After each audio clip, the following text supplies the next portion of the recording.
Guys, we made it on a boat. Okay. That's the Ferris wheel, Julie. You want to write that or no?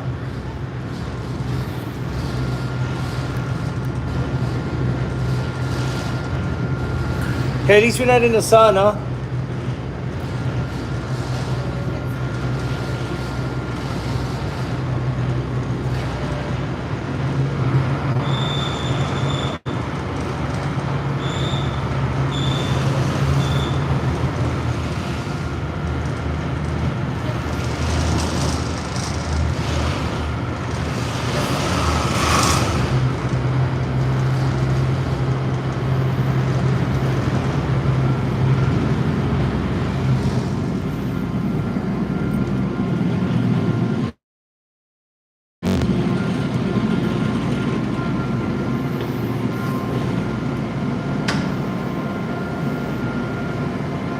Guys, this side. We can keep switching sides.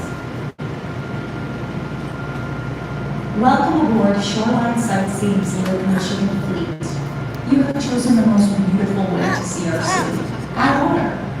This is a United States Coast Guard. I don't think I'm gonna ride that at all. Meaning we have life-saving. It's just you guys. In the event of an emergency, there are both adult and child-sized life preservers on board. In the very rare event of an emergency, your capable crew would help you don these life jackets in a safe and orderly fashion. While on board the boat, please use caution when moving about the vessel. There are restrooms on board, heads, as they're known to the nautical sector. Can we move around or no? Because I'm gonna go to the top. On the upper level is our full-service That's what he said? bar with a wide variety of refreshments, drinks and snacks, alcoholic and non, as well as seasonal merchandise. Thank you for choosing Shoreline Sightseeing, a proud family-owned Chicago tour operator since 1939. All aboard! All aboard! Our adventure begins at Navy Pier, the crown jewel of the downtown waterfront. Oh, people wave at Navy Pier was us. constructed in 1916. During World War II, this was an actual naval pilot training base. Oh, wow. After the war, Navy Pier was briefly home to the first campus of UIC, then opened in the 1990s as the cultural attraction of America today. Navy Pier is a blend of history, entertainment, and art. Preserved since structure with pointed towers at the pier's far end. Ballroom. At Navy Pier, you can taste all of Chicago's favorite foods, like deep dish pizza, Chicago-style hot dogs, and our famous Chicago mix. What? Popcorn mashup of ham and cheese filling. There's the Chicago Children's Museum, the Chicago Shakespeare Theater, carnival rides, music venues. Somebody takes grandma and tell her to go on YouTube. The 196-foot tall Corner Boys, Centennial Ferry, Daryl Matsuyama on which YouTube. was new in She can see where we're going live. 100 years of Navy Pier. Oh, wow, those are nice too.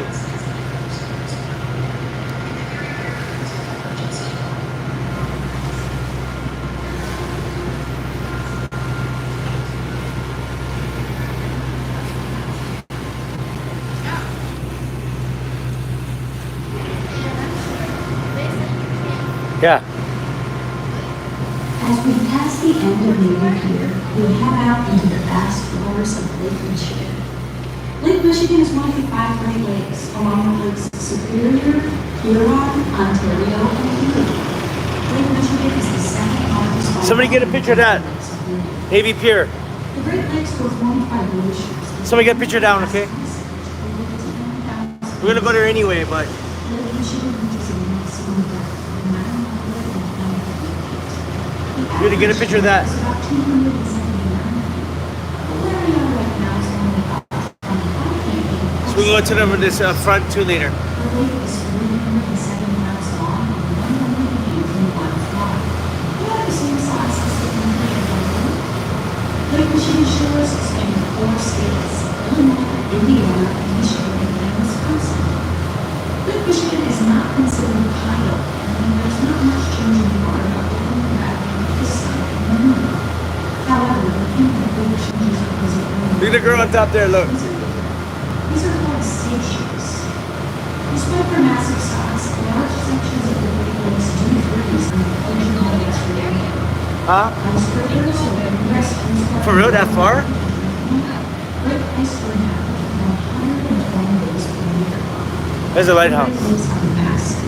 They still have great storms and toss boats around. Julie, over here this side. Mercy. The most famous lake in Michigan is the sinking river of the West Shoreline, which settled back in Michigan's famous sleeping bear dunes. The Westmoreland Lake's tragic fate on December 7th, 1944. The crew battle of Julie, take a picture of the lighthouse. only about 3 miles offshore. After the group partnership, the vessel survived its one of the Westmoreland is carrying gold and whiskey. Legend has it that the meat of the Westmoreland was perfectly preserved and made for history books.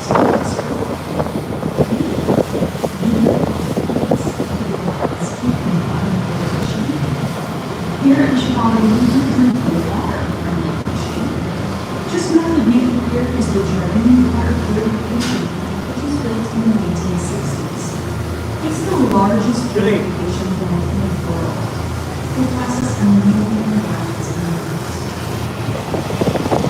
The breakwater system of Skyline was constructed in Chicago's early days of water to Lake Michigan. Without these breakwaters, the Chicago Harbor was too rough for ships to load and unload. Today, the breakwater system is maintained by the United States Army Corps of Engineers. The Chicago Harbor is now used almost exclusively for recreation. Alternate shipping routes were constructed in the Chicago River system south of downtown as the city grew. Out here on Lake Michigan, you can catch a glimpse of the Chicago Harbor Lighthouse. It was built in 1893 for the World's Colonial Exposition, which was listed just south of here in Jackson Park. The lighthouse was actually moved a few miles north to It's on this side now. There's talk of this lighthouse. I know, nice that side, huh? Friends of the Chicago Harbor Lighthouse, the local nonprofit group, is looking to preserve the structure for future generations to enjoy. If all those are going to plan, the museum would be accessible by boat from the beginning.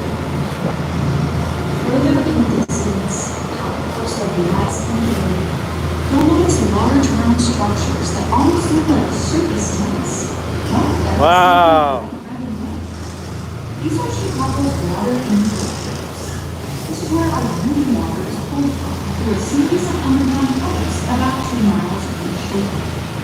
The need for utilities came about in the 1850s and 60s, when pollution from the global city was being dumped into the Chicago River, which was found emptying the city's drinking water as the rivers were flowed into the lake.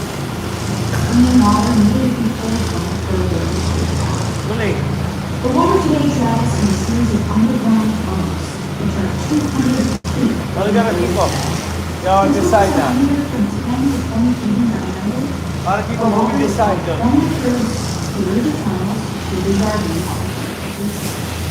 The most interesting fact about the cruise is that up until the late 1990s, we were laying around the block. Someone would be living out there for week-long trips to keep fish and debris out of the water. Mom's texting. It's a perfect job for someone that overlooks the harbor and then speaking along. Look how big the waves are.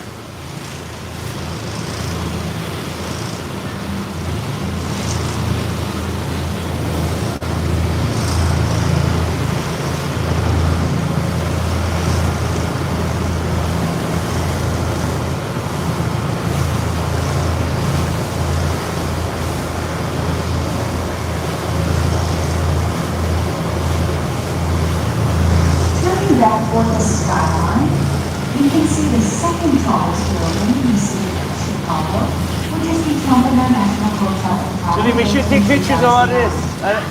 Take pictures because I'm videotaping. Yeah, look, the Skyline. Okay. Our favorite building. The building was designed by Adrian Smith, a native Chicago architect who also designed the Burj Khalifa, currently the tallest building on the planet.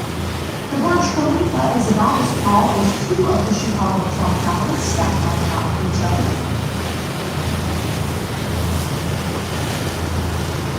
There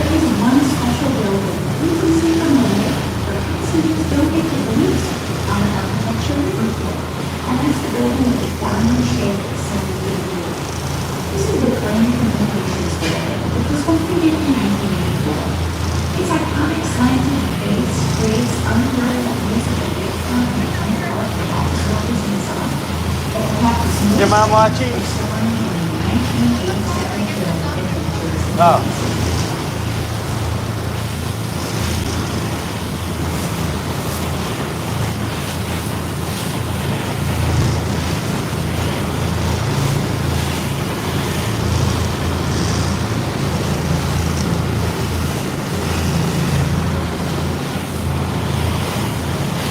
I want to go back to the harbor already.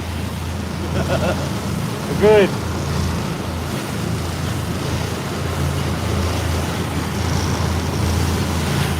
Along the shoreline is the still sun. You'll notice a long belt of green space along the waterfront. I just thinking around here that what you should special. But did you realize that Chicago is known for all of legally activating a lot of people? As mentioned, Shoreline was used a lot since Chicago's founding in 1837. Lake Michigan used to run alongside Michigan River, much further west than what we see today. In the 1830s, wealthy businessmen living along Michigan Avenue sought to preserve these ancient and waterfront views. They pushed for the development of parkland along the shore, which included nothing to Williamsburg to create more lakefront living. Then, after the Great Chicago Fire of 1871, we know the times of grit and grunt to all road, the waterfront grew and grew. History saw many different legal battles to preserve the waterfront. Mail order catalog prince Aaron Montgomery Ward also led the charge. He took it all the way to the Illinois Supreme Court and won a war of trials. He often relied on a quote that was printed on a map of Chicago from the 1830s, which marks the Darcy, you gonna tell him jump us off over here? Jump us off over here. That's where we was started from. Remember that construction? Look how far we walked. Over here? Oh yeah, the park right there. Julie's. Oh.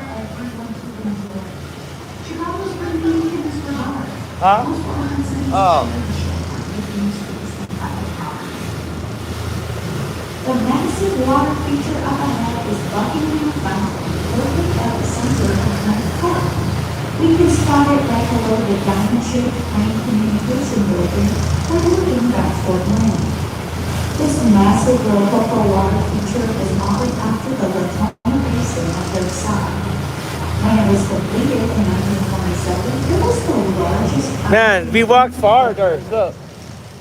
Every hour, the fountain shoots an arc of water 150 feet in the air. Buckingham Fountain represents Chicago's commitment to civic beauty, especially along our outbound waterfront. The green space on either side of Buckingham Fountain is Grant Park, named for the 18th President of the United States, Ulysses S. Grant. This 319-acre park is often referred to as Chicago's Front Yard. Grant Park is very famous for playing host to some of the city's most iconic domestic festivals, like Taste of Chicago and Lollapalooza. Grant Park also has a couple of very famous parks within that park. The northeast corner is home to Navy Pier. Right there, right, Darcy? Around with boys and landscaping. There's slides, rock climbing, and Let's swim 'em. ice skating. You can cross the Frank Gehry designed Beacon Bridge that leads up in the Millennium Park, which occupies the northwest corner of Grant Park. Millennium Park is probably the most well-known of the three because of its legendary public park. There's the Pittsburgh Pavilion, also designed by Frank Gehry. This sweeping and floating stainless steel detail makes it iconic park representation. It also hosts summertime movies in the park. And then there's Crown Fountain, designed by Spanish artist Jaume Prensa. The Crown Fountain is composed of two glass-rich structures that display original faces of real Chicagoans. These faces smile and spit water out to a purple splash pathway. Most famous is Cloud Gate, designed by British Indian sculptor Anish Kapoor. This giant stainless steel board reflects the skyline it walks along, allowing visitors to walk up to and under its shining building. Anish Kapoor's manual can be recognized anywhere, but unfortunately, I wouldn't know it calls it.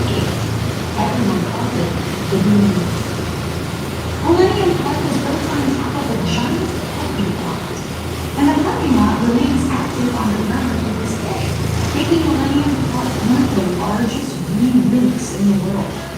Chicago is home to many a green roof or roofs covered in plants and vegetation. More green roofs than any other city in the United States. Even City Hall has one.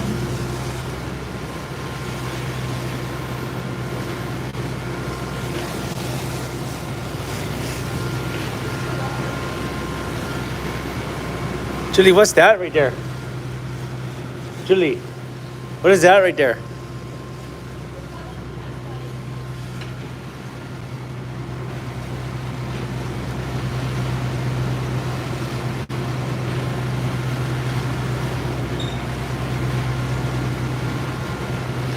Up ahead is an angular, low-lying structure with a dome at its center. Oh yeah.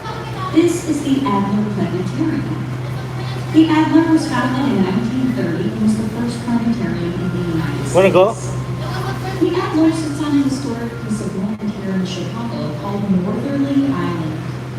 Northerly Island is not technically an island, it is still connected to shore at a narrow strip.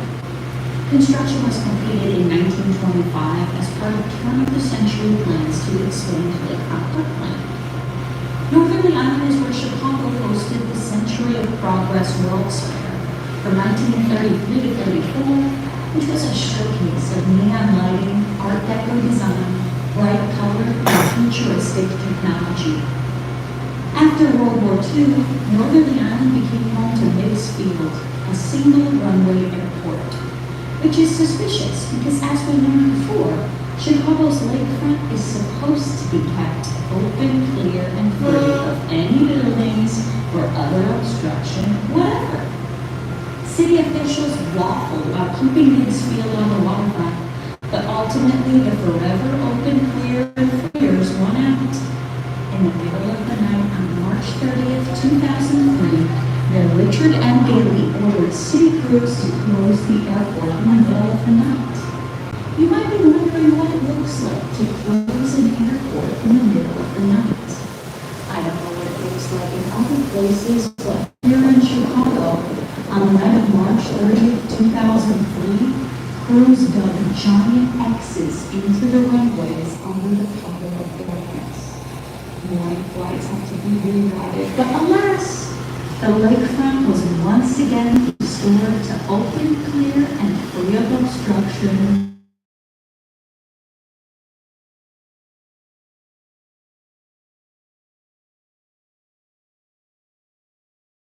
Has always intended. To the right of the Adler Planetarium is Soldier Field, a structure framed by blue columns and topped with an oval swirl of blue glass. Soldier Field. Soldier Field is home to both the Chicago Bears football team and the Chicago Fire soccer team in 1924. It was originally named the Municipal Granite Park Stadium, renamed shortly thereafter to honor those who lost their lives during World War I. Back then, it was just those Doric columns. The glass swirl was added in 2003. Soldier Field is a completely unique facility. It only holds about 61,000 fans, making it also the smallest NFL stadium in the league. The Chicago Bears, 85 champions, didn't even start playing here until the 1970s. They used to play at Wrigley Field, home of the Northside Chicago Cubs. We are now approaching our dock at Museum Campus, which holds the Field Museum and the Shed Aquarium. We have a great view of the shed. You can see the wide blue windows which line the back of the oceanarium, home to beluga whales, Pacific white-sided dolphins, sea lions, and sea otters. If you're more of a land lover, walk across museum campus to the Field Museum, where you'll find one of my favorite creatures to ever have walked the earth, T-Rex Zoo, the largest and most complete Tyrannosaurus Rex on public display. If museum campus is your final destination, please gather your belongings and remain seated until the crew lets you know it is safe to stand. Is it not taking us back the other way? Are we going back the other way? Yes. Okay. I was like, dude. Okay, I was like, All right, we're headed to our shed. Aquarium Museum campus dock right now at this time. I do need everyone to find a seat.